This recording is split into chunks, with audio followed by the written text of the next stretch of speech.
vai bakon kan chuaka are hop mai re chu nan to khi chu kanom lo thei lo dor in mong te po oma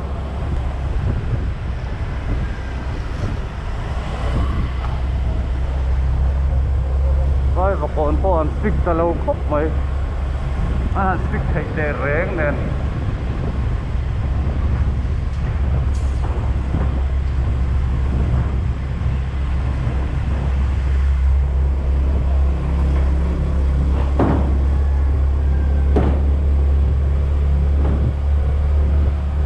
lại công thì gần rõ đây ạ. Hả? Thì lại công thì gần rõ đây ạ. Có bụi bầu ruột, sẽ thấy tắc tắc lâu mà đi đường. Ê, mặc ruột thật bay lâu thế. Ăn hù bốc à.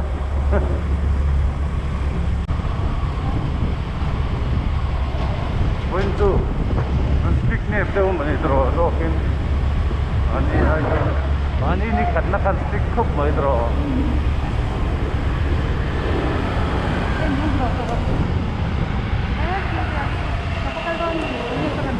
Kesulo ice cream tell mem.